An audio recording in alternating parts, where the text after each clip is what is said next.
மீண்டுமாக இந்த செய்தி மூலமா உங்களை சந்திப்பதில் மகிழ்ச்சி. மத்தேயு சுவிசேஷம் 23வது அதிகாரத்துல 15ஆம் வசனத்தில் ஆண்டவரே இயேசு கிறிஸ்து சொன்ன ஒரு வார்த்தை, மாயக்காரராகி வேதபாரகரே பரிசேரே உங்களுக்கு ஐயோ, உங்கள் ஒருவனை உங்கள் மார்க்கத்தான் ஆக்கும்படி சமுத்திரத்தையும் பூமியும் சுற்றித் திரிகிறீர்கள். அவன் உங்கள் மார்க்கத்தான போது அவனை உங்களிலும் இரட்டிப்பான் நரகத்தின் மகனாக்குகிறீர்கள். இரட்டிப்பான் நரகத்தின் மகனாக்குகிறீர்கள் சொல்லி ஆண்டவர் அன்றைய ரிலீஜியஸ் லீடர்ஸ் இல்லாவிட்டால் மார்க்க தலைவர்களை சாடுகிறதை நம்ம பார்க்கிறோம். அதன் தொடர்ச்சியாக போன செய்தியில இரட்டிப்பான் நரகத்தின் மக்களாக எப்படியாக ரட்சிக்கப்படாத ஒரு கூட்டம், ரட்சிப்பு என்றால் என்னவென்று தெரியாத ஒரு கூட்டம் இன்றைக்கு சபைகளிலே நிரம்பி இருக்கிறது என்பதை குறித்து தியானித்தோம். இந்த 5 பாகங்களாக வெளியிட வேண்டும் என்று வாஞ்சிக்கிறோம். இந்த 2வது பாகத்துல தேவன் உங்களோடு கூட பேசுவாராக. இன்றைய நாள் விசேஷமா நாம் தியானிக்க போற பகுதி 1 கொரிந்தியரின் புஸ்தகம் 15வது அதிகாரத்தின் 19வது வசனம். 19வது வசனத்தை நான் வாசிக்கிறேன். இம்மைக்காக மாத்திரம் நாம் கிறிஸ்துவின் மேல் நம்பிக்கை உள்ளவர்களாய் இருந்தால் எல்லா மனுஷரை பார்க்கிலும் பரிதபிக்கப்படத்தக்கவர்களாய் இருப்போம். We are of all men the most pitiable. Most pitiable வார்த்தை ஆங்கிலத்தில் போடப்பட்டிருக்கிறது. பரிதபிக்கப்படத்தக்கவர்களாய் இருப்போம். இரட்டிப்பான் நரகத்தின் மக்களா இருக்கிறது மாத்திரம் அல்ல, பரிதபிக்கப்படத்தக்கவர்களாய் இருப்போம். எந்த சூழ்நிலையில் ஆண்டவர் சொல்லுகிறார்? நித்தியத்தை குறித்தும் உயிர்த்தெழுதலை குறித்தும் மறுமையின் வாழ்வை குறித்தெல்லாம் இந்த 1 கொரிந்தியர் 15வது அதிகாரத்தில் அநேக வசனங்களை நாம் வாசிக்கிறோம். இந்த வசனங்களை சொல்லும் பொழுது ஆவியானவர் எழுதி வைத்திருக்கிறார், இம்மைக்காக மாத்திரம் நாம் கிறிஸ்துவின் மேல் நம்பிக்கை உள்ளவர்களா இருந்தால் எல்லா மனுஷரை, அது என்ன வெளியில இருக்கிற மற்ற மனுஷரை எல்லாம் குறிக்கிறது, எல்லா மனுஷரை பார்க்கிலும் பரிதபிக்கப்படத்தக்கவர்கள், ஆண்டவர் அறியாதவர்கள், ஆண்டவருக்கு எதிராக நின்றவர்கள், ஆண்டவருக்கு விரோதமாக யுத்தம் செய்த கூட்டம், ஆண்டவரை மறுதளித்த கூட்டம், ஏற்றுக்கொள்ளாத கூட்டம், இப்படி எல்லா மனுஷரை பார்க்கிலும் பரிதபிக்கப்படத்தக்கவர்கள் போட்டு மோஸ்ட் பிட்டியபிள். ஏன்னா அது ஒரு நிர்பந்தமான ஒரு நிலைமை, பயங்கரமான ஒரு நிலைமை வரப்போகுது. யாருக்கு? இம்மைக்காக வேண்டி மாத்திரம் நாம் கிறிஸ்துவின் மேல் நம்பிக்கை உள்ளவர்களா இருந்தால். முதலாவது கிறிஸ்தவம் அப்படின்னா என்ன, சபை அப்படின்னா என்ன, சபைகளின் நோக்கம் என்ன, இதை நாம் நல்லா தெரிந்திருக்க வேண்டும். இன்றைக்கு நம்மளை சுற்றிலும் ஏராளமான வஞ்சகங்கள் பெருகி இருக்கிறதுனால இந்த கேள்வி எல்லாம் எனக்கு அடிபட்டு போயிடுச்சு. ஆனா இந்த செய்தியை பார்க்கிறவங்களுக்குள்ள ஒரு கேள்வி எழும்பட்டும், கிறிஸ்தவம் அப்படின்னா என்ன, கிறிஸ்தவத்தின் நோக்கம் என்ன? 1 தீமோத்தேயுவின் புஸ்தகம் 1வது அதிகாரம் 15ஆம் வசனத்துல வாசிக்கிறோம், பாவிகளை ரட்சிக்க கிறிஸ்து இயேசு உலகத்தில் வந்தார் சொல்லி. இயேசு கிறிஸ்து எதற்காக பூமிக்கு வந்தார், என்ன நோக்கத்திற்காக வந்தார்? பாவிகளை ரட்சிக்கும்படி கிறிஸ்து இயேசு உலகத்தில் வந்தார். அதுல பவுல் சொல்லுகிறார், அவர்களில் பிரதான பாவி நான் சொல்லி. இப்படி ஆண்டவருடைய நோக்கம் என்னது? இன்னொரு வசனத்தை வாசிக்க, லூக்கா 19வது அதிகாரம் 10ஆம் வசனத்துல, இழந்து போனதை தேடும் ரட்சிக்கவுமே மனுஷகுமாரன் உலகத்தில் வந்தார். எதற்காக வந்தார்? இழந்து போனதை தேட, ரட்சிக்க, ஆதி பெற்றோருடைய கீழ்ப்படியாமை நிமித்தமா இழந்து போன மனுக்குலத்தை ரட்சிக்க அவர் பூமிக்கு வந்தார். இந்த நோக்கம் நமக்கு முதல்ல நல்ல தெளிவு இருக்கணும். இன்னைக்கு சபைகள்ல நமக்கு இருக்க வேண்டிய சந்தோஷம் என்னது? ஒரு பக்கம் நமக்கு எப்பொழுதும் இருக்க வேண்டிய ஒரு கண்ணீர், எல்லா ஜனங்களும் ரட்சிக்கப்பட வேண்டும், ஆத்துமாக்கள் இயேசு கிறிஸ்துவின் அன்பை அறிந்து கொள்ள வேண்டும், கண்ணீரோடு விதைக்கிறவன் கம்பீரத்தோடு அறுப்பான். இந்த கண்ணீர் நமக்கு எப்பொழுதும் இருக்க வேண்டும். சபைகளில் நமக்கு இருக்கிற ஒரு பெரிய மகிழ்ச்சி என்னன்னா, ஆண்டவர் இயேசு கிறிஸ்து லூக்கா சுவிசேஷம் 10வது அதிகாரத்தில் 20ஆம் வசனத்தில் இப்படியா சொல்லுகிறார், ஆகிலும் ஆவிகள் உங்களுக்கு கீழ்ப்படுகிறதற்காக நீங்க சந்தோஷப்படாமல் உங்கள் நாமங்கள் பரலோகத்தில் எழுதி இருக்கிறதற்காக சந்தோஷப்படுங்க. எதற்காக நீங்க சந்தோஷப்படணும்? பரலோகத்தில் உங்க பேர் இருக்குன்னு சந்தோஷப்படுங்க. இப்படிப்பட்ட ஆவிக்குரிய நித்தியத்துக்கு அடுத்த காரியங்களை வேதம் காண்பித்து தருகிறதுனால இப்ப இம்மைக்காக வேண்டி மாத்திரம் கிறிஸ்துவின் மேல் நம்பிக்கை உள்ளவர்களாக இருப்போமானால், இம்மைக்காக, இந்த உலக காரியங்களுக்காக, இந்த வாழ்க்கைக்கான காரியங்களுக்காக மாத்திரம் நான் கிறிஸ்துவின் நம்பிக்கை. அதனால்தான் அப்படிப்பட்ட ஒரு இரட்டிப்பான் நரகத்தின் மக்கள் இன்னைக்கு சபைகளில் உட்கார்ந்து இருக்கிறாங்க. அவங்க இம்மைக்காக வேண்டி மாத்திரமே இயேசுவை தேடுகிறவர்கள். ஞாயிற்றுக்கிழமை ஆராதனைகள் இருந்து சிறப்பு கூட்டங்கள், இந்த கன்வென்ஷன் கூட்டங்களோ, ஆவிக்குரிய காரியங்களோ, இல்ல ஊழியர்களுக்கு காணிக்கை கொடுப்பதோ எதுவா இருக்கட்டும், அவங்க நோக்கம் இம்மைக்கான காரியம், இம்மைக்கான ஆசீர்வாதம், இம்மைக்கான செழிப்பு. இன்னைக்கு அதெல்லாம் நடக்குது எங்க பார்த்தாலும். ஆண்டவர் இயேசு கிறிஸ்து 5000 பேரை போஷிக்கிற 5000 புருஷர்களை, கிட்டத்தட்ட அந்த கூட்டத்துல ஒரு 20,000 பேருக்கு மேல இருந்திருக்கிற வாய்ப்பு உண்டு. அப்படி ஒரு திரள் கூட்டத்தை போஷித்ததுக்கு அப்புறமாக அந்த கூட்டம் இயேசு கிறிஸ்துவை ராஜாவாக்கணும்னு பிளான் போடுறாங்க. அதுல அவங்க கைக்கு அவர் விலகி போயிடுறாரு. இப்படி அந்த சூழ்நிலையில அற்புதங்கள் எல்லாம் பார்த்ததுக்கு அப்புறமாக திருப்பி இயேசு கிறிஸ்துவ தேடிட்டு அந்த கூட்டம் வருது. ஆண்டவர் அந்த கூட்டம் திருப்பி வரும்போது அவர் சொல்றாரு, யோவான் சுவிசேஷம் 6வது அதிகாரம் 27ஆம் வசனத்துல ஆண்டவர் சொல்கிறார், அழிந்து போகிற போஜனத்திற்காக அல்ல, நித்திய ஜீவன் வரைக்கும் நிலைநிற்கிற போஜனத்திற்காகவே கிரியை நடப்பீங்கள், அதை மனுஷகுமாரன் உங்களுக்கு கொடுப்பார், அவரை பிதாவாகி தேவன் முத்தரித்திருக்கிறார் என்றார். நித்திய ஜீவன் வரைக்கும் நிலைநிற்கிற போஜனம். இங்கே ஒரு கூட்டமோ வயிறு நிரம்பிருச்சு, வயிறு நிரம்பினதை பார்த்து சந்தோஷப்பட்டு இப்ப இவரை பின்பற்றி ஓடி வர்றாங்க. வயிற்றுக்காக ஒரு கூட்டம் பின்னாடி ஓடி வருது. அந்த கூட்டத்தை பார்த்து ஆண்டு சொல்றாரு, அழிந்து போற போஜனத்துக்காக கிரியை நடப்பிக்காரு. நித்திய ஜீவன் வரைக்கும் நிலைநிற்கிற காரியங்களை குறித்து நீங்க சிந்திங்க. ஆண்டவர் சொல்றாரு, என்ன நீங்க இதுக்காக வேண்டி பின்பற்றாதீங்கப்பா. இந்த சோத்துக்காக என்ன பின்பற்றாதீங்க, வயிற்றுக்காக என்ன பின்பற்றாதீங்க. நான் உங்களை நித்திய ஜீவனில கொண்டு போய் சேர்க்கணுன்றதுக்காக. அதனால ஆண்டு சொல்ற, நித்திய ஜீவன் வரைக்கும் நிலைநிற்கிற போஜனம், அந்த போஜனத்தை நீங்க தேடுங்க. அந்த ஆவிக்குரிய காரியத்தை தேடுங்க. பரலோகத்துக்கு அடுத்த காரியங்களை தேடுங்க. வாரம் வாரம் நாம சபைகளிலே இந்த உலகத்தை வெறுப்பதை குறித்தும் நித்தியத்தை பற்றி கொள்வதை குறித்தும் அதிகமா வலியுறுத்த வேண்டும். இன்னைக்கு நம்ம சபைகளில எதையோ பேசிக்கிட்டு இருக்கிறாங்க, எதையோ கதை அடிச்சுட்டு இருக்கிறாங்க. வார வாரம் நித்திய ஜீவனை குறித்துதான சிந்தனைகள் உங்களுக்கு இருக்குதா? நீங்க போற சபைகள்ல வார வாரம் உங்க சபைகளில உலகத்தை வெறுப்பதை குறித்து அதிகமாக உபதேசிக்கப்படுகிறதா? உலகத்தை வெறுத்து கிறிஸ்துவை பின்பற்ற வேண்டும் என்பதை காண்பித்து கொடுக்கப்படுகிறதா? இந்த உலகம் ஒரு தற்காலிகமான இடம் அப்படின்றத காட்டி கொடுக்கப்படுகிறதா? பண ஆசை எல்லா தீமைக்கு வேற இருக்கிறதுன்றத காட்டி கொடுக்கப்படுதா? பண ஆசையை விட்டு வெளியே வாங்கன்ற உபதேசம் உங்க சபையில இருக்குதா? இதெல்லாம் இல்லாதனாலதான் வேதம் சொல்லுகிறது, நீங்க பரிதபிக்கப்படத்தக்க நிலைமையில் இருக்கிறீங்க. நீங்கள் கிறிஸ்தவர்கள் தான், வார வாரம் சபைக்கு போகிறது உண்டு, ஞாயிற்றுக்கிழமை ஆறால பங்கெடுக்கிறது உண்டு, நீங்க காணிக்க கொடுக்குறீங்க, நீங்க மிஷினரி ஊழியங்களை தாங்குறீங்க, எல்லாமே இருக்கலாம். ஆனாலும் உங்க நோக்கம் என்னது?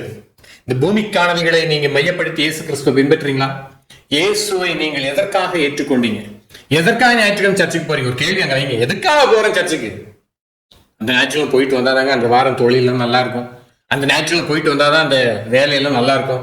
போயிட்டு வந்தாதான் ஏதோ பிரச்சனை இல்லாம இருக்கும். இதுக்காக இயேசு கிறிஸ்துவை நீங்க தேடுறீங்க, இதற்காக தான் அவரை ஆராதிக்கிறீங்களா? அதனால தான் நீங்க பரிதபிக்கப்படத்தக்க நிலைமையில் இருக்கீங்க. ரெட்டிப்பான நரகத்தின் மக்களை அவங்க மாத்தி வச்சிருக்கிறாங்க. இன்னைக்கு இந்த செய்தி கேட்கிறவங்களோடு கூட கர்த்தர் பேசட்டும். கொலோசியரின் புத்தகத்துல 3வது அதிகாரத்துல 2வது வசனத்துல வாசிக்கிறேன்னு கேளுங்க. பூமியில் உள்ளவைகளை அல்ல, மேலானவைகளை நாடுங்கள். ஏனென்றால் நீங்கள் மரித்தீர்கள், உங்கள் ஜீவன் கிறிஸ்துவுடனே கூட தேவனுக்குள் மறைந்திருக்கிறது. நீங்க எதுக்காக மரித்தீங்க? உங்களுடைய பழைய மனுஷன், பழைய உலகம், பழைய வழக்கங்கள் எல்லாம் மரித்தன. நீங்க உங்க ஜீவன் இப்ப கிறிஸ்துவுக்குள் இருக்கிறது. அந்த ஜீவன் அங்க இருக்கிறதா நீங்க மேலானவைகளை தேடுங்க பைபிள் சொல்லுது. வார வாரம் நம்முடைய சபை கூடி வருதலா இருக்கலாம், இல்ல இடைநாள் கூட்டங்களா இருக்கலாம், இல்ல எந்த சிறப்பு கொடுகைகளா இருக்கலாம், மேலானவைகளை குறித்து மாத்திரமே சிந்திக்கிறதா இருக்கணும். சபை அதுக்குதான். ஆனா நீங்க மேலானவைகளை தேடுங்கன்னு சொல்லிட்டு நம்முடைய ஜீவனாய் கிறிஸ்து வெளிப்படும் போது நீங்களும் அவரோட கூட மகிமையில வெளிப்படுவீர்கள் போட்டுட்டு ஆகையால் அப்படின்னு ஆரம்பிக்குது. மேல 4 வசனத்தை ஆண்டவர் சொல்லிட்டு 5வது வசனத்துல சொல்லுகிறார், ஆகையால் விபச்சாரம், அசுத்தம், மோகம், துர்ரிச்சை, விக்கிரக ஆராதனையான பொருளாசை ஆகிய இவைகளை பூமியில உண்டு பண்ணுகிறவங்க அவயவங்களை அழித்து போடுங்கள். அப்படிப்பட்ட எண்ணங்களை அழித்து போடுங்கள். பூமியில நீங்கள் உங்களுக்கு விக்கிரக ஆராதனையான பொருளாசை. இன்னைக்கு நம்ம சபைகள்ல பிரசங்கங்கள், ஊழியங்கள், இந்த யூடியூப் செய்திகள் எல்லாம் பாத்தீங்கன்னா பொருளாசையை தூண்டி விடுகிற பிரசங்கங்கள் தானே ராஜா வரவேற்பு. உள்ள சுய பரிதாபத்தை தூண்டி விடுறாங்க, இல்லைன்னா பொருளாசையை தூண்டி விடுறாங்க. ஏன்னா ஒருத்தனை எப்பவுமே இந்த அரசியல்வாதிகள் சொல்லுவாங்க, ஒருத்தனை ஏமாத்தணும்னா அவன் ஆசையை தூண்டி விட்டாதான் அவனை ஏமாத்த முடியும். உண்மையிலே சொல்றேன், கிறிஸ்தவத்துல அது உண்மை.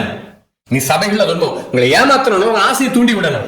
உங்க ஆசையை தூண்டி விட அவனுக்கு லாபம் லாபம் லாபம். நீ நிறைய இடத்துலதான் நடக்குது. நிறைய நேரத்துல நான் இந்த யூடியூப் வீடியோலாம் பார்ப்பேன். எல்லாம் உங்களுடைய காணிக்கைகள் எடுத்து வச்சுக்கோங்க, நான் இப்ப ரிலீஸ் பண்ண போறேன். அடே அப்ப இவர் தான் பரலோக ட்ரெஷரர், இவர் ரிலீஸ் பண்ண போறாரு ஃபண்டு. ரிலீஸ் பண்றதுக்கு ஆனா அதுக்கு முன்னாடி இவர் மக்கள் எல்லாம் ரெடி பண்ண சொல்றாரு. நல்ல பெரிய நோட்டை எடுத்து வைங்க, ரூபாய் நோட்டை கையில எடுத்து வச்சுக்கோங்க, காணிக்கைகளை உற்சாகமா கொடுங்க. ஏன்னா நீங்க காணிக்கைகளை கொடுத்தீங்கன்னா உங்களுக்கு பல 100 மடங்கு ஆண்டு திருப்பி கொடுக்க போறாரு, பல 1000 மடங்கு கொடுக்க போறாரு. அது பயங்கரமான வெளிப்பாடு இருக்கு. ஆனா இவர் மட்டும் மக்கள்கிட்ட கேட்கிறாரு, மக்கள் என்ன செஞ்சிருக்கும்? விசுவாசத்தை எடுத்து வச்சு இவர் கொடுக்கணும். அப்புறம் மக்களுக்கு 1000 மடங்கா கொட்ட போகுது. ஒரு நாளாவது அங்க இருக்கிற மக்கள், ஐயா நீங்க பேசாம இந்த காரியத்தை நீங்க செஞ்சு பேசாம நிறைய வாங்கிட வேண்டியது, நான் எப்படியாவது ஷார்ட்கட்ல இருந்து நீங்க மட்டும் ஏன் எங்க கிட்ட வந்து கேட்கறீங்கன்னு கேட்க மாட்டேங்கிறாங்க. நீங்க ஏன் ஏன்ட்ட வந்து கேட்கறீங்க? நீங்களும் இதே டெக்னிக்கை ஃபாலோ பண்ணலாம்ல, நீங்களும் அப்படி கொடுங்க, உங்களுக்கு 1000 மடங்கு கொட்டட்டும். இது எதுக்கு நீங்க எங்க கிட்ட வந்து பிச்சை எடுக்கிற மாதிரி எடுத்து காசை பணத்தை தான் கேட்கிறோம். நான் திருப்பி சொல்றேன், ஊழியத்துல பணத்தை மையப்படுத்தி பணத்தை மக்கள்கிட்ட கேட்டு எந்த ஊழியங்கள் நடந்தாலும் சரி ஒரு கேள்விக்குறிதான். ஒரு தனிநபர் ஊழியத்தை நான் சொல்றேன், ஒரு தனிப்பட்ட நபருடைய ஊழியத்தை சொல்றேன். எந்த மனுஷனா இருக்கட்டும், இன்னைக்கு நம்ம பண ஆசையை தூண்டி விடுகிறோம், ரிலீஸ்ன்றாங்க. இதுல சில மீட்டிங்ல பார்த்தா அவன் கடந்து கத்துறான், என்னன்னா உன் போனை ஓபன் பண்ணி பாருன்றான். முதல்ல ஆராதனையில போனை ஆன் பண்றது அயோக்கியத்தனம். போன் ஓபன் பண்ணி பாரு, உனக்கு மெசேஜ் வந்திருக்கான்னு பாருன்றான். ஆமா, எனக்கு பேங்க்ல இருந்து என் அக்கௌண்ட்ல யாரோ கிரெடிட் பண்ணிருக்காங்க. என்னங்க இது கள்ளக்கணக்கா இல்ல இது மிஸ் டிரான்சாக்சன் ஆயிருக்குதா? அப்படின்னா திருப்பி நீங்க கொடுத்தே ஆகணும். நிறைய நியூஸ் கேட்கறத பார்த்துட்டு தான் இருக்கிறீங்க. அப்படி ஏதாவது பேங்க்ல ஆண்டவர் பிளாக் பண்ணி போட்டு வச்சிருக்காரா? இல்ல அடுத்த யாருடைய பணமோ தான் அக்கௌண்ட்ல விழணும். யாருடைய பணம் அக்கௌண்ட்ல மிஸ் டிரான்சாக்சன் ஆக போகுது. அப்படி மிஸ் டிரான்சாக்சன் ஆச்சுன்னா அது பண்ணின அந்த பேங்க் எம்ப்ளாயி, அந்த வங்கி ஊழியருக்கு பெரிய அபராதம் விதிப்பாங்களே, அவர் அந்த கையில இருந்த பணத்தை கெட்டணுமே. அக்கௌண்ட்ல வருது பாரு, திடீர் இன்னும் சிலர் அதையும் மிஞ்சி போய் மணிப்பசு திறந்து பாரு, ரூபா நோட்டு நிறைய இருக்கும். அதையும் பார்த்துட்டு மக்கள் குதிக்கிறான். ஆமா, ஏன் ரூபா நோட்டு நிறைய ஆயிடுச்சுன்றா, அவர்கிட்ட என்ன ஏன் போனுக்கு மெசேஜ் வந்திருக்குன்றான். ஐயா, என்னெல்லாம் கூத்து நடக்கு. உங்களை பரிதவிக்கப்படத்தக்கவரெல்லாம் மாத்திட்டு இருக்கிறானுங்க இந்த திருடனுங்க. பரிதவிக்கப்படத்தக்க நிலைமைக்கு மாத்திக்கிட்டு இருக்கிறாங்க. ஆபிரகாமின் செழிப்புன்னாங்க. ஐயா, ஆபிரகாமின் ஆசீர்வாதம் ஆவிக்குரிய ஆசீர்வாதம். ஆபிரகாமுக்கு ஆண்டு கொடுத்த ஆவிக்குரிய ஆசீர்வாதம். நீங்க சபைகளை வாரம் ஆபிரகாமுக்கு இருந்த ஆடு மாடு கழுதையை பத்தி பேசிக்கிட்டு இருக்கிறதுக்கு சபை கிடையாது. சபை நோக்கம் நித்தியத்தை பேசுறதுக்கு, பரலோகத்தை காண்பித்து கொடுக்கிறதுக்கு, உயிர்த்தெழுதலை குறித்து மக்களுக்கு பலமாய் உபதேசிப்பதற்கு சபை.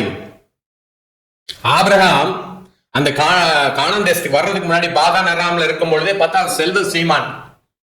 அவர் ஒன்னும் குறைவுபட்ட மனுஷன் கிடையாது. எல்லாம் செழிப்பா இருந்துச்சு. நீங்க சொல்லக்கூடிய இந்த உலக ஆசீர்வாதங்கள் அத்தனை அவற்று இருந்துச்சு. அதோட அவர் கிளம்பி வராரு கானான் தேசத்துக்கு. அந்த தேசத்துக்குள்ள அவர் வந்தாலுமே ஆண்டவர் அனுமதிக்காம ஒரு சின்ன வீடு கூட அவர் கட்டல. அவர் முத சொந்தமா வாங்கினது சாரால அடக்கம் பண்றதுக்கு ஒரு கல்லறைக்கு ஒரு இடம் தான். நீங்க ஆபிரகாமின் ஆசீர்வாதம் ஆடு மாடு ஒட்டகத்தை பேசிட்டு இருக்கிறீங்களே, உங்களுக்கு எல்லாம் கண் குருடாக்கப்பட்டுருச்சா? இன்னும் கானான் தேசத்தின் ஆசீர்வாதம். கானான் தேசமும் நல்லா கவனிங்க. இஸ்ரவேல் ஜனங்கள் அந்த கானான் தேசத்துக்கு போறதுக்கு முன்னாடியே அந்த தேசம் ஒரு செழிப்பான தேசம். அந்த தேசத்துல வேவுகாரங்க சொல்லுவாங்க, ஐயா 2 பேர் சேர்ந்து ஒரு திராட்சை கொலையை தூக்கிட்டு போறாங்க, அப்படி செழிப்பான தேசம். அவங்க பார்த்துட்டு வந்து சொல்லுவாங்க, ஆல்ரெடி இருக்கிற தேசத்தை பார்த்துட்டு வந்து சொல்லுவாங்க, அது பாலும் தேனும் ஓடுகிற தேசமா இருக்குதுன்றாங்க. அப்படி ஒரு திராட்சை கொலையை பார்க்க முடியுமா? அந்த இப்ப நீங்க இந்த வீடியோல பின்னாடி பாருங்க, அந்த போட்டோல இப்போ சமீபத்துல எடுத்த ஒரு போட்டோ, எவ்வளவு பெரிய திராட்சை கொலையை ஒருத்தவங்க வீட்டுல வச்சிருக்கிறாங்க பாருங்க. உண்மைதான், அப்படிப்பட்ட திராட்சை கொலைகள் நிறைந்த தேசம். ஆல்ரெடி அந்த தேசம் அப்படிதான் இருந்துச்சு. அதனால நீ நட்டாத திராட்சை தோட்டமும் கட்டாத வீடுகளை எல்லாம் ஆண்டு சொல்றாரு. என்னது ஆசீர்வாதம்ன்றீங்க? ஆசீர்வாதத்துக்கு டெபினிஷன் என்னது இன்னைக்கு புதிய ஏற்பாட்டு சபையில? ஆபிரகாம் வாக்கு தத்துவம். அவர் அநேக விசுவாசிகளின் தகப்பன். அவர் சந்ததியில மேசியா தோன்றுவார். அந்த ஆவிக்குரிய ஆசீர்வாதங்கள் எல்லாம் ஆபிரகாமுக்கு கொடுக்கப்பட்ட விசேஷம். அதையெல்லாம் நம்ம உதாசீனப்படுத்திக்கிட்டு இருக்கிறோம். இன்னைக்காக இருக்கிற பரிதவிக்கப்படத்தக்க ஊழியர்களே நீங்கள் பெறாது இருந்திருந்து பேரா நல்லமா இருந்திருக்கும். உண்மைதான். ஏன்னா மற்றவங்க இடம் செய்யறது காரியம் பாத்தீங்களா? இன்னைக்கு நாம போடுற வீடியோல யாரும் பார்க்க மாட்டேங்க இஷ்டமா. ஆனா இந்த கபட்டு கள்ள வேலையாட்டில் போடுற வீடியோக்கள் பல லட்சம் பேர் பாக்குறாங்க. பல லட்சம் பேர் என்ன தந்திரவாதிகளா இருக்கிறாங்க. இன்னைக்கு சபையினுடைய நோக்கம் என்ன? ஐயா, சபையில என்ன செய்யணும்? சபையில என்ன பண்ணணும்? சபையில நித்தியத்தை குறித்து பேசணும். அழிந்து போற போஜனத்துக்காக நீங்க கிரியை நடப்பிக்காதீங்கன்னு சொல்லி கொடுக்கணும். வாரம் ஆண்டவர் சொல்றாரு, நான் உலகத்தான் அல்ல, நீங்களும் உலகத்தார் அல்லன்ற. நம்ம உலகத்தார் அல்லன்ற நிச்சயம் நமக்கு இருக்க வேண்டும். உலகத்தார்களாகவே வாழ்ந்துட்டு இருக்கிறோம். உலகம் தான் இன்னைக்கு சபைகள் இருக்குது. உலகம் தான் சபைகள் இருக்குது. பணத்தை குறிச்சி தான் இன்னைக்கு மையப்படுத்திக்கிட்டு இருக்கிறாங்க. சபை என்பது ஆத்மா சார்ந்த ஆவிக்குரிய விஷயங்களை அதிகமாக போதிக்கப்பட வேண்டியது. அங்க வாரம் அதுதான் இருக்க வேண்டும். ஆவிக்குரிய விஷயங்கள், ஆத்மாவின் காரியம். ஆத்மா அங்க இருக்கிறவங்க எல்லாருடைய ஆத்மாவும் செழிப்பா இருக்கணும். ஆத்மா வாழ்கிறது போல நீ எல்லாவற்றையும் வாழ்ந்து சுகமா இருக்க வேண்டுகிறேன்னு சொல்லி பைபிள்ல வாசிக்கிறோமே, அப்படி எல்லா ஆத்மாக்களும் செழிப்பா இருக்கணும். இன்னைக்கு எல்லாம் தரித்திரமுள்ள ஆத்மாக்களா இருக்குது. ஆனா ஆண்டவரை ஆராதிக்கிறாங்க. எந்த ஆண்டவரை ஆராதிக்கிறீங்க? நீங்க வேறொரு இயேசுவை பின்பற்றுறீங்க. பணம் என்று சொல்லி ஓடிக்கிட்டு இருக்கிறோம். உதாரணத்துக்கு நான் சொல்றேன், ஒரு சபையா இல்லைன்னா அது ஒரு கிளப்பா மாறிடும். சபையில என்னைக்கு உலகம் உள்ள வந்துச்சா அன்னைக்கு கிளப்பா மாறிடுச்சு. நீ நிறைய பெரிய பெரிய கிளப்புகள் இருக்குது. சபை அது வேற. நல்லா கவனிங்க. நீங்க இன்னைக்கு திடீர்னு ஒரு பயங்கரமா நெஞ்சு வலி வந்துருச்சு, டாக்டர்கிட்ட அவசரமா ஓடுறீங்க. போன இடத்துல அவர் உங்களை உட்கார வச்சு சொல்றாரு, நான் 4 பாட்டு உங்களுக்கு கர்நாடக சங்கீதத்துல பாடுறேன்னு சொல்லி உங்களை உட்கார வச்சு ஒரு 4-5 பாட்டு மட்டும் பாடி அனுப்பினாருன்னா எப்படி இருக்கும்னு யோசிங்களேன். நீங்களும் நெஞ்சு வெளியில துடிச்சிட்டு இருக்கிறீங்க. அங்க அவர் கர்நாடக சங்கீதத்துல 4-5 பாட்டு டாக்டர் உள்ள ரூம்ல தான் பாடிக்கிட்டு இருந்தாருன்னா உங்க நிலைமை என்ன ஆகும் தெரியுமா? உங்க நிலைமை என்ன முடிவு எப்படி இருக்கும் தெரியுமா? ஏதாவது பிரயோஜனம் இருக்குதா? ஐயா, உங்களுக்கு பாட தெரியும் டாக்டர், அதுக்காக வேண்டிட்டு நீங்க இப்படியா பண்றது? அந்த நோக்கம் மாறும் போது தானே பிரச்சனை ஆகுது. நீங்க ஒரு மீன் கடைக்காரர்கிட்ட போறீங்க, மீன் கடைக்காரர் சொல்றாரு, ஐயா என்கிட்ட கத்தி எல்லாம் இருக்குது, உங்களுக்கு நான் கண் அறுவை சிகிச்சை செஞ்சு விடட்டுமான்னு கேட்டா நீங்க சரிங்களா? ஐயா எப்படி அப்படின்னீங்க. ஒரு ஒர்க் ஷாப்புக்கு போறீங்க, ஒர்க் ஷாப்காரன் சொல்றான், ஐயா என்கிட்ட எல்லா ஊசி நூல் எல்லாமே இருக்குது, நான் நல்ல நோஸ் பிளேயர்ல இருந்து எல்லா பிளேயரும் வச்சிருக்கிறேன், உங்களுக்கு பல் ட்ரீட்மெண்ட் நான் பண்ணி விடட்டுமா, பல்ல பிடுங்கி விடட்டான்னு ஒர்க் ஷாப்காரன் கேட்டானா நீங்க அதிர்ந்து போவீங்கல்ல. அப்படிதான் இன்னைக்கு சபையில அதுக்கு அப்படித்தான். நீங்க இதெல்லாம் நான் எதுக்கு சொல்றேன்னா, எப்படி மாற்றமான காரியங்களை பார்த்து அதிர்ந்து போவீங்களோ, இன்னைக்கு சபையில பேச வேற எதையோ பண்ணிட்டு இருக்கிறத பார்த்து ஆண்டவரும் பரலோகமும் அதிர்ந்து நிற்கிறாங்க. ஆண்டவர் வேதனை அடைந்திருக்கிறார். உங்க சரீரத்துக்கான ஒரு காரியத்துல இவ்வளவு கவனமா இருக்கிறீங்கன்னா, உங்க ஆத்மா குறித்து இப்படி ஒரு அசட்டைக்காரலா இருக்கிறீர்களே, ஐயோ. உங்க ஆத்மா குறித்து என்ன எண்ணமற்றவர்களா இருக்கிறீங்க. குருடனுக்கு குருடன் வழிகாட்டுற அனுபவம் இன்னைக்கு சபைகளுக்குள்ள இருக்குது.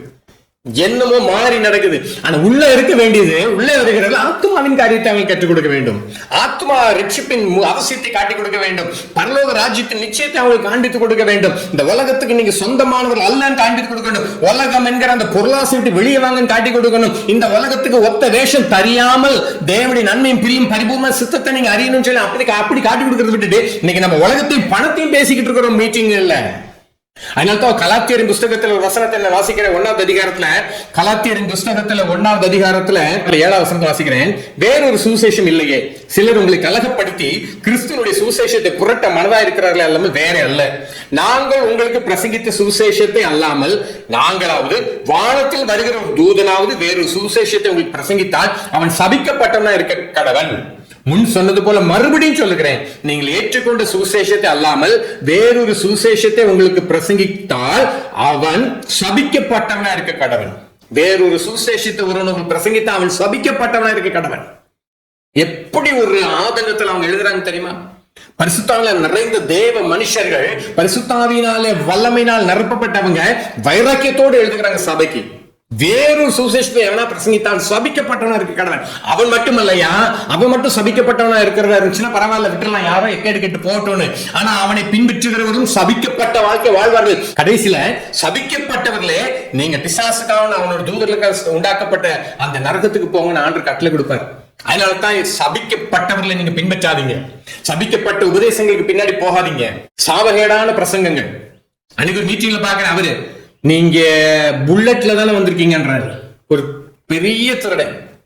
உங்க புல்லட் நம்பர் TN69 அப்படின்ற என்ன நோக்கம் இதுல இருக்குது? இதுல என்ன பெரிய வெளிப்பாடு? அவன் புல்லட்ல வந்தானே, ஆட்டோல வந்தானே, பஸ்ல வந்தானே, அவன் ஆவிக்குரிய காரியத்தை பேசுறதே தானே ஊழியங்களும் கூட்டங்களும்.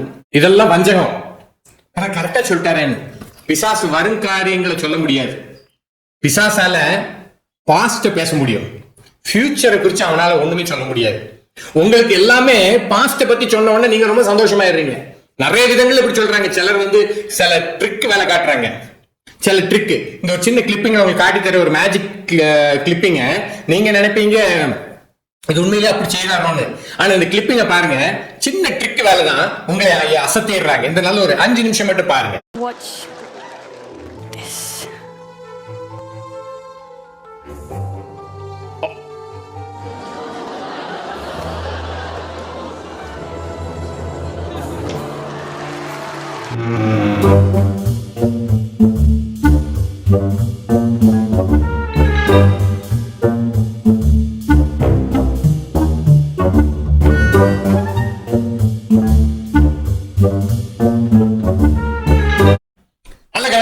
ஒரு மேஜிக் செய்யறவங்க ட்ரிக் வச்சிருக்காங்க. இந்த ஆட்கள் எவ்வளவு ட்ரிக் வச்சிருப்பாங்க தெரியுமா? நீங்க நினைச்சு பார்க்க முடியாத ட்ரிக் எல்லாம் இருக்குது. நான் அதை ஓப்பனா சொல்ல விரும்பல. அதே சமயம் சில அசுத்த ஆவிகளுக்கும் சில வெளிப்பாடு உண்டு, அதுவும் சொல்லும். ஆனா வரும் காரியத்தை பேச முடியாது. வரும் காரியங்களை குறித்து உங்களுக்கு காண்பித்து கொடுக்க முடியாது. ஆண்டவர் தான் சொல்றாரு, வருங்காரியத்தை ஏன்ட்ட கேளுங்கன்றாரு. நீங்க ஆண்டவர்கிட்ட போங்க. இந்த கள்ளத்திற்கு தரிசில் பின்பாக இந்த மாதிரி சூனியக்காரன் ஜோசியக்காரன் முன்னாடி எல்லாம் போகாதீங்க.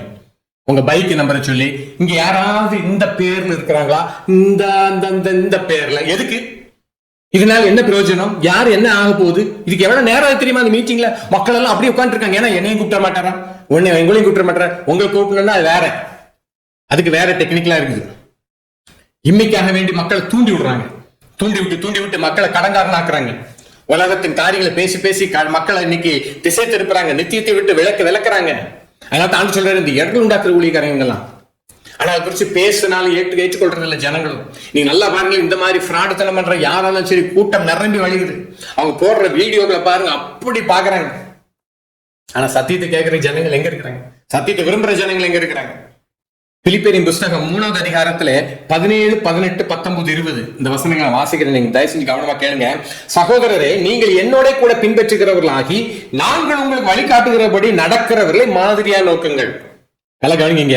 அவ்வளவு சொல்ல, நாங்க உங்களுக்கு காட்டுகிற சிலரை காட்டுறோம், நாங்க நடக்கிற மாதிரி நடக்கிற சிலரை காட்டுறோம், அவங்களை நீங்க பின்பற்றுங்க.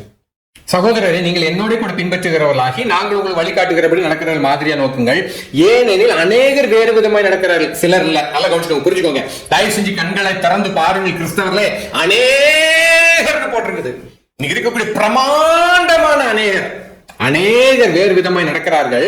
அவர்கள் கிறிஸ்துவின் சிலுவைக்கு பகைஞர் என்று உங்களுக்கு அநேக தரம் சொன்னேன், இப்பொழுதும் கண்ணீரோடு சொல்லுகிறேன். அங்கெல்லாம் பகைஞர், சிலுவைக்கு பகைஞர். ஏன் இவங்க சிலுவைக்கு பகைஞர்னா, இவங்க சிலுவையை தவிர்த்து வேற உபதேசங்களை கொண்டு வராங்க. இல்லாட்ட நியாயப்பிரமாண சட்ட திட்டங்கள் மூலமா நீ நீதிமானாக்கலாம்னு சொல்றாங்க, அதையும் நீ கை கொள்ளணும்னு சொல்றாங்க, நியாயப்பிரமாணத்தையும் உள்ள கொண்டு வந்து புகுத்துறானுங்க.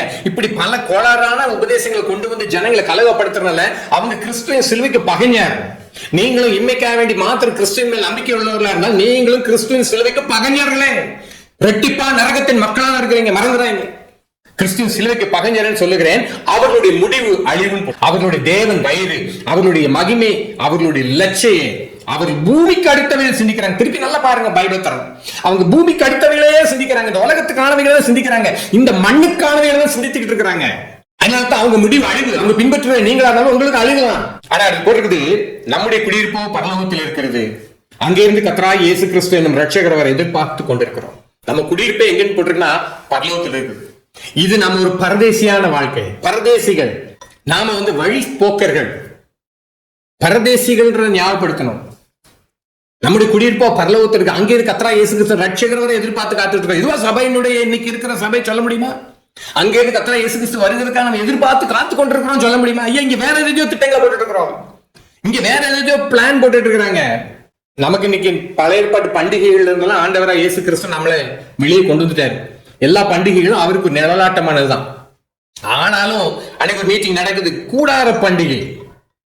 கூடார பண்டிகையினுடைய நோக்கமே என்னன்னா, இஸ்ரவேல் ஜனங்களே, நீ பரதேசியா இருந்ததை மறந்துடா. கூடார பண்டிகையினுடைய நோக்கமே நீ ஒரு பரதேசி, இந்த பூமி அவனுக்கு சொந்தமானது அல்லன்ற நினைப்பூட்டக்கூடிய ஒரு ஆவிக்குரிய அர்த்தமுடைய பண்டிகை தான் பழைய ஏற்பாட்டுல இருந்தது. இப்ப நமக்கு டெய்லி கூடார பண்டிகை இருக்கணும். என்ன கூடார பண்டிகை? பவுலப்போ சொல்லுவாரு, இந்த கூடாரத்தில் நான் தவித்து நான் பரலோக வாசஸ்தலத்தை தரித்து கொள்ள வாஞ்சியா இருக்கிறேன். இந்த கூடாரத்துல இருந்து என்ன தவிச்சுக்கிட்டு இருக்கிறாரா, அந்த வாசஸ்தலத்தை நான் தரித்து கொள்ள வேண்டும். இப்ப நமக்கு அனுதினம் அந்த கூடார பண்டிகை தான். அந்த பண்டிகை நடத்துற இவங்களெல்லாம் பாருங்க, நான் ஸ்கிரீன்ல காட்டுறேன், கொஞ்சம் முகத்தை பிளர் பண்ணி இருக்கிறேன். அந்த பேர் தான் கூடார பண்டிகை, ஆனா மண்ணுக்கான பண்டிகை. அது உங்களை பரிதவிக்கப்படத்தக்கவர்களா மாற்றக்கூடிய பண்டிகை. நடந்து முடிஞ்சிருச்சு. அடுத்து இந்த ஒருத்தர் இருந்தாலும் பணப்பள்ளி, வியாபாரிகளும் வியாழன் பணப்பள்ளி. என்னவா? பண ஆசை எல்லாம் தீமைக்கு வேற இருக்குன்னு பைபிள் சொல்லுது. இங்க இவன் என்ன நடத்துறான்னா பணப்பள்ளியா, பணத்தை எப்படி டெவலப் பண்றது, பிப்ளிக்கல் பைனான்சியல் பிரின்சிபல்ஸ். அதுக்கு பதிவு கட்டணம் 300 ரூபாய் ஒரு கிளாஸ்க்கு, 50 கிளாஸ்க்கு 10,000 ரூபாய் கட்டணும். பணப்பள்ளி. இவர் தான் பெரும் புள்ளியா இருப்பார்ல, ஃப்ரீயா செஞ்சு கொடுத்தாலும் பரவாயில்லையே. ஏன்னா இவர் தான் அந்த டெக்னிக்கலும் தெரியுமே, பிப்ளிக்கல் பைனான்சியல் காரியம் தெரியுமே. நீ தான் அப்படியே அள்ளி கொட்டி இருக்க வேண்டியதானே. இப்ப உனக்கு 10,000 ரூபாய் வேணும்? எத்தனை? 50 கிளாஸ்க்கு 10,000 ரூபாய். என்னையா, எனக்கு ஒன்றும் புரியல. இன்னொரு மீட்டிங் போட்டு அப்பர் ரூம் ஃபயர் கான்ஃபரன்ஸ் அந்தமான்ல எவ்வளவு தெரியுமா சார்ஜ்? 16,000 ரூபாய். எவ்வளவு? 16,000 ரூபாய். 16,000 ரூபாய். எங்க போகுது இந்த கள்ள ஓநாய்கள்? அவன் நோக்கத்தை இதுலயாவது புரிந்து கொள்ளலையா? அதுலயும் பாத்தீங்கன்னா எல்லா உலக பிராடுகள் எல்லாம் நிறைய இருக்குது. உலக பிராடுகள், ஏமாத்து பேர்வழி நிறைய இருக்கிறான். எங்க போயிட்டு இருக்காங்க கிறிஸ்தவமே? இன்மைக்காக வேண்டியா? அடுத்தது பாத்தீங்கன்னா கப்பிள்ஸ் மீட்டிங், ஹஸ்பண்ட் ஒய்ஃப் நிக்கிறத பாத்தீங்கன்னா எனக்கே ஒரு மாதிரி கூச்சமா தான் இருக்கு போடுறது. இன்னைக்கு நம்ம என்னென்னமோ விதவிதமா பண்ண வேண்டி இருக்குது. நீங்க அடுத்த ஸ்டேஜுக்கு நீங்க போறதுக்குள்ள நீங்க தப்பிச்சுக்கோங்க. அடுத்த ஒருத்தர் முதுமை ஒரு சாபம். இவர் முதுமை ஒரு சாபம். இவன் முதுமையை பாப்பானா என்னன்னு எனக்கு தெரியல. எனக்கு என்னமோ டவுட் அப்படிதான் தெரியுது. அடுத்த ஒருத்தர் ஜெபத்தேவை காணிக்கை ரெண்டுக்கும் ஒரே நம்பர். ஜெபத்தேவை நீங்க எதுல பண்றீங்களோ அதே நம்பர்ல நீங்க ஜிபே பண்ணி விட்டுறலாம் ஐயாவுக்கு. ஐயா, உண்மையிலே நீ ஜிபே நம்பிதான் நீ ஊழி நடக்குது, ஜிபே நம்பி நடக்குது. இன்மைக்காக வேண்டிதான் இவங்க ஊழியமே செய்யறாங்க. இவங்களுடைய தேவன் வயிறு, இவருடைய முடிவு அழிவுன்னு போட்டிருக்குது. தயவு செஞ்சு நீங்களும் பின்னாடி போய் அழிஞ்சிடாதீங்க. இந்த செய்திகள் கொஞ்சம் பேருக்கு அனுப்புங்க. இப்படிப்பட்ட கூட்டங்கள் பின்னாடி போயிட்டு இருக்காங்களா, குறிட்டு கிறிஸ்தவர் நினைச்சிட்டு இருக்காங்களா, ரெட்டிப்பா நரகத்தின் மக்களா இருக்கிற அப்படிப்பட்ட கொஞ்சம் பேர் நீங்களும் அனுப்பி கொடுங்க தயவு செஞ்சு. நியாயத்திற்கு நாள்ல நீங்க தப்பிச்சுக்கோங்க. நான் தப்பிச்சிருவேன். ஆண்டவரே, நான் முடிஞ்ச சத்தியத்தை சொல்லி இருக்கிறேன். நாங்க குடும்பமா சொல்றதுக்கு பிரயாசம் எடுத்திருக்கிறோம். நாங்க தப்பிச்சுக்கிடுவோம். நீங்க இந்த செய்தி கேட்கிற உங்களுக்குள்ள ஒரு மாற்றம் உண்டாகட்டும், ஒரு ஆவிக்குரிய மாற்றம் உண்டாகட்டும். வெளிப்படுத்தல 7 சபையில, சிமிர்னா சபையில பாத்தீங்கன்னா ஆவிக்குரிய ஆசீர்வாதம் நிரம்பின சபை. ஆனா உலக பிரகாரம் தரித்திரம், ஜனத்தை நீ ஐஸ்வர்யம் உள்ளவனா இருந்தும் உனக்கு இருக்கிற தரித்திரத்தை நிறைய. அவங்க ஐஸ்வர்யம் உள்ளவனா இருந்தாங்க. அவங்க இயேசு கிறிஸ்துவை ஏற்றுக்கொண்டு ஆண்டவர் அண்டிக் கொண்டனால அவங்களுக்கு இருக்கிற ஐஸ்வர்யம் பறிக்கப்பட்டது, வேலை பறிக்கப்பட்டது, தொழில் பறிக்கப்பட்டது, அவங்களுடைய உடைமைகள் பறிக்கப்பட்டது, அவங்க உரிமைகள் பறிக்கப்பட்டது. ஆனாலும் அவங்க சொல்றாங்க எல்லாம் பரவாயில்ல, நாங்க ஆவிக்குரிய ஐஸ்வர்யவான்லாம் இருக்கிறோம். ஆனா வாந்தி பண்ணி போடப்படுகிற நிலைமையில் இருக்க லவோதிகா சபையில என்ன போட்டிருக்குன்னா, அவனுக்கு ஐஸ்வர்யம் இருந்திருக்கு. அதான் சொல்றான், நான் ஐஸ்வர்யவான் என்றும் எனக்கு ஒரு குறையும் இல்லைன்னு. ஆண்டவர் சொல்றாரு, நீ தரித்திரனு குருடனமா இருக்கிறேன்றாரு. வித்தியாசம் உங்களுக்கு தெரியுதா? ஆவிக்குரிய ஆசீர்வாதம் எது, உலக பிரகாரமான ஆசீர்வாதம் என்னன்னு. ஆனா சிமிர்னா சபையில ஆவிக்குரிய ஆசீர்வாதம் நிரம்பி இருந்துச்சு. இந்த லவோதிகா சபையில உலக பிரகாரமான பொருட்களும் செல்வங்களும் செலுத்திருந்தனால அவன் அனலுமின்றி குளிருமின்றி இருக்கிறான். அவன் ஆண்டோட வழியை தெரியாம இருக்கிறான். 1 தீமோத்தேயு புத்தகம் 6வது அதிகாரத்துல 9வது வசனம் இப்படியா வாசிக்கிறோம். ஐஸ்வர்யவான்களாக விரும்புகிறவர்கள் சோதனையிலும் கண்ணியிலும் மனுஷரை கேட்டிலும் அழிவிலும் அமிழ்த்துகிற மதிகேடும் சேதமுமான பலவிதமான இச்சைகளிலும் விழுகிறார்கள். ஐஸ்வர்யவானாக விரும்புகிறவங்களோட நிலைமை இதுதான். நமக்கு என்ன சொல்லி பைபிள், நீ ஆகாயத்து பட்சிகள் கவனித்து பாருன்ற. நமக்கு ஒரே காரியம் சொல்ற, நீ தேவனுடைய ராஜ்யத்தையும் நீதியும் தேடுங்கள், அப்போது இவைகள் உங்களுக்கு கூட. இவைகள் என்னது? இந்த பூமிக்கு என்ன தேவையோ கொடுப்பார். ஒரு ஐஸ்வர்யவான் ஓடி வருவான், ஆண்டுட்டு வந்து முழங்கால் படியே போட்டுருவான் தெருவில். ஆகா, இவ்வளவு அழகான காட்சி. அது முழங்கால் நிக்கிறத பார்த்தா எப்படி இருக்கு தெரியுமா? இன்னைக்கு நம்மள அப்படிதான் ஏமாந்துடுறோம். சர்ச்சில் அப்படியே முழங்கால் நிக்கிறத பார்த்து யாரும் ஏமாந்துறாங்க. சிலர் கையை நல்லா தட்டுறத பார்த்து ஏமாந்துறாங்க. சிலர் குதிப்பாங்க ஆவியில நிரம்பி ஆன்னு சொல்லி. நம்பாதீங்க. ஆனா இந்த ஐஸ்வர்யவான்ட்ட கரெக்டா சொல்றாரு, உனக்கு உள்ளவங்களை வித்தனை தரித்திரர் கூட பின்னாடி என்னை பின்பற்றி வாழ்றாரு. அவன் துக்க முகமா திரும்பி போயிடுறான். அப்பதான் ஆண்டு சொல்ற, ஐஸ்வர்யவான் தேவன் ராஜ்யத்தை பிரவேசிப்பது எவ்வளவு அரிதா இருக்கு பாத்தீங்களா? ஐஸ்வர்யவான் தேவன் ராஜ்யத்தில் பிரவேசி. ஏன்னா இவன் ஐஸ்வர்யத்தின் மேல இவனுக்கு நம்பிக்கை. ஐஸ்வர்யத்தின் மேல நம்பிக்கை. ஐஸ்வர்யம் என்ன பண்ணுது கடைசியில? அது மேல நம்பிக்கை வச்சிடும். இன்னைக்கு என்னெல்லாம் யோசிங்களா, பணம் இருந்துச்சுன்னா ஏதாவது ஒரு காரியம்னா உடனே ஆண்டுட்டே போவோம். நீங்க நடக்கிற பெரிய பெரிய அழிவுகள், ஐயா எங்க பார்த்தாலும் பெரு வெள்ளங்கள், நிலச்சரிவு, அது இந்த உங்க பணத்தை வச்சு என்ன செய்ய முடியும்? அதுல மட்டும் கடைசி சொல்றாங்க, கடவுள்கிட்ட பிரார்த்தனை செய்வோம், இறைவனை பிரார்த்திப்போம். இதெல்லாம் முன்னாடியே பைபிள் சொல்லுது. பைபிள் நிறைய காரியம் காட்டி கொடுக்குது. ஆனா பணத்தினால ஒன்னும் நீங்க சாதிக்க முடியாது. பண ஆசை எல்லாம் தீமைக்கு வேறு. ஆனா ஐஸ்வர்யவான்களாக வேண்டும் என்று விரும்புகிறவர்கள், இன்னைக்கு ஊழியக்காரங்க இந்த ஆட்கள் என்ன பண்றாங்கன்னா, இந்த இரட்டிப்பான் நரகத்தின் சந்ததிக்கு திருப்பி திருப்பி ஆசையை தூண்டி விடுறாங்க. ஐஸ்வர்யவானாக வேண்டும் என்று தூண்டி விடுறாங்க. நீ அப்படி ஆகணும் இப்படி ஆகணுன்றாங்க. அதனால அவன் விசேஷமா அவன் இந்த தூண்டி விடக்கூடிய ஆளுக்கு அடிமையா மாறி சபையில சொல்ல கொடுக்க வேண்டிய சத்தியங்களோ பரலோகத்துக்கு அடுத்தவையில காட்டி கொடுக்கணும். பரலோக ராஜ்யம் பலவந்தம் பண்ணுகிற அனுபவம் உண்டாகணும். இன்னைக்கு பேதுரு போய் சொல்றாரு, வெள்ளியும் பொண்ணும் என்ன எடுத்து நீ எழுந்து இயேசு கிறிஸ்து நாமத்தை நடன்றாரு. இன்னைக்கு பேதுருவை கூப்பிட்டு பார்த்து சொல்லுங்க, ஐயா வெள்ளியும் பொண்ணும் சம்பாதிப்பது எப்படி? பணப்பள்ளியில வந்து நீங்க மீட்டிங் நடத்த வரீங்களான்னா அன்னைக்கு போட்ட கத்தியை திருப்பி எடுத்து காதை சீவி விட்டுருவாரு. சும்மா சொல்றேன், கத்தியை போட்டாரு. ஆனா உண்மையில இன்னைக்கு நடக்கிறதெல்லாம் பார்த்தா அவர் கத்தி எடுத்துருவாரு. அவர் வந்து தனித்தனியா ஆபரேஷன் பண்றதுல அவர் எக்ஸ்பர்ட். அழகா துண்டா காதை மட்டும் எடுப்பாரு, நாக்கை மட்டும் துண்டா எடுத்துருவாரு.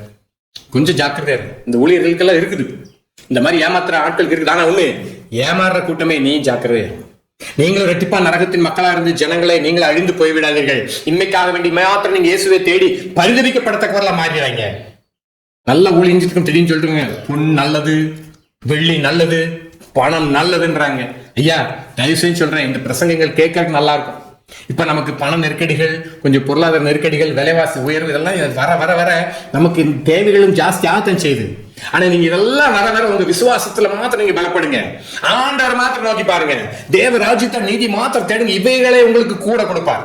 ஆனா ஒண்ணு, இந்த மாதிரி இம்மைக்காக வேண்டி இம்மைக்கானதை மாத்திரம் போதிக்கிற போதகர்கள், செழிப்பு உபதேசத்தை போதிக்கிறவங்க செழிப்பா இருக்கிறாங்க. அவங்க செல்வ சீமான்களா இருக்கிறாங்க. நல்லா கவனிங்க. இன்னைக்கு நீங்க இயேசுவை ஏன் தேடுறீங்க? நீங்க ஆண்டவரை தேடுற நோக்கம் என்ன? உங்க ஜெபம் வெறும் இம்மைக்கானதை மாத்திரம் தான் சொல்ற ஜெபமா? ஆவிக்குரிய ஆசீர்வாதம் ஏதாவது கேட்டிருக்கீங்களா? ஆண்டவருடைய காரியத்தை குறித்து ஏதாவது சிந்திச்சிருக்கிறீங்களா? நித்தியத்தை குறித்து சிந்திச்சிருக்கிறீங்களா? உயிர்த்தெழுதலை குறிச்சு உங்களுக்கு ஏதாவது சிந்தனை இருக்கிறதா? உயிர்த்தெழுதலை குறித்து ஏதாவது பிரசங்கங்களை கேட்டிருக்கீங்களா? கடைசியா சாவி வீட்டுல கூட நம்ம உண்மை பேசுறது இல்லை. திருப்பி சொல்றேன், அடிக்கடி சொல்லுமே, அங்கேயே உண்மை பேசலாமே. ஆனா இந்த 1 Corinthians 15வது அதிகாரம் சாவி வீட்டுல மட்டும் தான் வாசிப்போம். அப்புறம் நமக்கு எல்லாம் மறந்து போயிடும். ஒருத்தருக்கு ஒரு சாவு நடக்குது, திடீர்னு நல்லா இருக்கிறவர் இறந்து போயிட்டாரு, அவர் போற, நம்மளும் போறதுக்கு எவ்வளவு நேரம் ஆகுன்ற பயம் கூட இன்னைக்கு இல்லை. இன்னைக்கு நம்ம எல்லாரும் இன்னைக்கு கிறிஸ்தவர்களுடைய வாழ்க்கையை பார்த்தாச்சுன்னா என்னமோ இவங்களுக்கெல்லாம் ஆண்டவர் 250 வருஷத்துக்கு வாக்குத்தத்த வார்த்தை கொடுத்த மாதிரி தைரியமா வாழ்றாங்க. 250 வருஷத்துக்கு அவங்களுக்கு கேரண்டி கொடுத்த மாதிரி வாழ்றாங்க. ஐயோ பரிதாபம். வெளிப்படுத்தல் புஸ்தகத்துல 17வது அதிகாரத்திலும் 19வது அதிகாரத்திலும் 2 ஸ்திரீகளை பார்க்கிறோம். 17வது அதிகாரத்துல வேசி மார்க்கத்தின் தாய், அது ஒரு அமைப்பு சபை. 19வது அதிகாரத்தை மனவாட்டி சபை. இந்த ஃபால்ஸ் ரிலீஜன் அந்த 17வது அதிகாரத்தை அவளை காட்டி கொடுக்கும் போது போட்டிருக்குது. 17வது அதிகாரத்துல 4வது வசனத்துல வாசிப்போமா, சாரி 17வது அதிகாரத்துல 3வது வசனத்துல வாசிக்கிறேன். ஆவிக்குள் என்னை வனாந்தரத்துக்கு கொண்டு போனான். அப்பொழுது 7 தலைகளையும் 10 கொம்புகளையும் உடையதும் தூஷணமான நாமங்களால் நிறைந்ததுமான சிவப்பு நிறமுள்ள மிருகத்தின் மேல் ஒரு ஸ்திரீ ஏறி இருக்க கண்டேன். நல்லா கவனிச்சுக்கோங்க. இந்த வேர்ல்ட் சிஸ்டம் மேல இருக்கிறது இந்த மார்க்கம், இந்த ஃபால்ஸ் ரிலீஜியன், இந்த பொய் மதம், பொய் மார்க்கம். இன்னைக்கு இருக்கக்கூடிய இன்னைக்கு இதெல்லாம் சேர்ந்தா வரும். இம்மைக்காக கிறிஸ்துவை பின்பற்றுகிறது, இப்படி எல்லாம் பல இது இருக்குது. எல்லாம் சேர்ந்து வந்து நிக்கும். அங்க அன்னைக்கு எல்லாம் சேர்ந்து ஒரு பெரிய அமைப்பா நிக்கும். இப்படி எல்லாம் சேர்ந்து ஒரு பெரிய அமைப்பா நிக்குது. அந்த உலகம் அப்படின்ற அந்த மிருகத்தின் மீது அந்த ஸ்திரீ உட்கார்ந்து இருக்கிறார். அவளுடைய அடையாளம் என்னதுன்னா, அந்த ஸ்திரீ ரத்தாம்பரமும் சிவப்பான ஆடையும் தரித்து பொன்னினாலும் ரத்தனங்களினாலும் முத்துக்களினாலும் சிங்காரிக்கப்பட்டு தன் தேசித்தனமாகி அருவறுப்புகளாலும் அசுத்தத்தாலும் நிறைந்த பொற்பாத்திரத்தை தன் கையில பிடித்திருந்தாள். பொற்பாத்திரத்தை கையில் பிடித்திருந்தாள். இந்த ஸ்திரீக்கு நடக்கக்கூடிய அழிவு என்னதுன்னு 18வது வசனத்துல 18வது அதிகாரத்துல வாசிக்கிறோம். அதில் போட்டு அவருடைய முடிவு அழிவுன்னு போட்டிருக்கு இல்லையா பிலிப்பியர்ல, அந்த முடிவின்படி இந்த ஸ்திரீக்கு ஒரு முடிவு இருக்குது. அதான் 18வது அதிகாரத்தை மெதுவா படிங்க. அந்த 18வது அதிகாரத்துல அவருடைய முடிவு போட்டிருக்குது. அதுலயும் பாத்தீங்கன்னா வாசிக்கிற நமக்கு ஒரு வசனம் அங்க போட்டிருக்குது. என்னதுன்னா 4வது வசனத்துல, நீ பின்பு வேறொரு சத்தம் வானத்தில் உண்டா கேட்டேன், அது என் ஜனங்களே, நீங்கள் அவளுடைய பாவங்களுக்கு உடன்படாமலும் அவளுக்கு நேரிடும் வாதைகளில் அகப்படாமல் இருக்கும்படிக்கு அவளை விட்டு வெளியே வாருங்கள். இந்த ஃபால்ஸ் ரிலிஜன், ஃபால்ஸ் சர்ச்சஸ், போலி சபைகளை விட்டு வெளியே வாங்கயா, வெளியே வாங்க அந்த பைபிள் சொல்லு. ஏன்னா இந்த ஃபால்ஸ் ரிலிஜன் நடக்கிற காரியம் 18வது அதிகாரத்தை வாசிக்கிறோம். ஆனா 19வது அதிகாரத்துல பாத்தீங்கன்னா 7வது வசனத்துல, நாம் சந்தோஷப்பட்டு களி கூர்ந்து அவருக்கு துதி செலுத்த கடவோம், ஆட்டுக்குட்டியானுடைய கல்யாணம் வந்தது, அவருடைய மனைவி தன்னை ஆயத்தம் பண்ணினால் சொல்ல கேட்டேன். 8வது வசனத்துல, சுத்தமும் பிரகாசமான மெல்லிய வஸ்திரம் தரித்துக் கொள்ளும்படி அவளுக்கு அளிக்கப்பட்டது, அந்த மெல்லிய வஸ்திரம் பரிசுத்தவானுடைய நீதிகளே. அவளுக்கு மெல்லிய வஸ்திரம் தரிக்கப்பட்டது, பிரகாசமான சுத்தமும் மெல்லிதும். அப்போ இருக்குது சுத்தமும் பிரகாசமான மெல்லிய வஸ்திரம். அது பரிசுத்தத்தை குறிக்கிறது, பரிசுத்தமான நீதியை குறிக்கிறது. ஆனா இங்க பார்த்தீங்க சிவப்பான ரத்தாம்பர ஆடையும் எல்லாம் போட்டு அவ பொன்னினால் முத்துக்களிலும் நிக்கிறான். நீங்களும் கவனிங்க. நீங்க இந்த 2 இதுல ஏதாவது ஒரு இதை நீங்க ஃபாலோ பண்ணிட்டு இருப்பீங்க. இப்போ இந்த செய்தி பாக்குற நீங்க 17வது அதிகாரத்துல 18வது அதிகாரத்துல வருகிற ஃபால்ஸ் ரிலீஜன், அந்த தேசிகளின் தாய் அப்படின்ற அந்த பொய் மார்க்கத்தை நீங்க பின்பற்றுகிற கிறிஸ்தவங்களா இருக்கலாம். அது நீங்க எந்த சபையில இருந்தாலும் எனக்கு தெரியாது. நீங்க பாரம்பரிய சபையில இருக்கிறீங்களோ, இல்ல நீங்க பந்தேகோஸ்தே சபையில இருக்கிறீங்களோ, இல்ல நீங்க எந்த சபையில இருக்கிறீங்களோ எனக்கு தெரியாது. ஒண்ணு நீங்க அந்த 17-18 இருக்கிற அந்த ஸ்திரியை பின்பற்றுகிற மார்க்கத்தில், அந்த மார்க்கத்தை பின்பற்றுகிறவங்களா நீங்க இருப்பீங்க. இல்லைன்னா 19வது அதிகாரத்துல உள்ள அந்த மனவாட்டி திருச்சபை, பரலோகத்தின் காட்டி கொடுக்கறதா சபை. சபைனாலே மனவாட்டி, கிறிஸ்துவின் சபைனாலே மனவாட்டி. மனவாட்டின்னு சொல்லும் போதே மனவாளனுக்கு ஆயத்தமாக்கப்பட்டிருக்கிற ஒரு இடம் தான் மனவாட்டி திருச்சபை. இன்னைக்கு நீங்க எதுல இருக்கிறீங்க? அதனால தான் போட்டு இன்மைக்காக வேண்டி மாத்திரம் தான் கிறிஸ்துவின் மேல் நம்பிக்கை உள்ளவர்களா இருந்தால் எல்லா மனுஷனை பார்த்து பரிதபிக்கப்படத்தக்கவர், இரட்டிப்பான நரகத்தின் மக்களை மாத்திரமல்ல, உங்களை அநேகரை பரிதபிக்கப்படத்தக்க நிலைமையில வைத்திருக்கிறாங்க. அருமையான தேவ பிள்ளைகளை நீங்க தப்பிக்கொள்ளுங்கள், ஜாக்கிரதையா இருங்க, மனம் திரும்புங்க, சத்தியத்துக்கு திரும்புங்க. கர்த்தர் உங்களை ஆசீர்வதிப்பார்.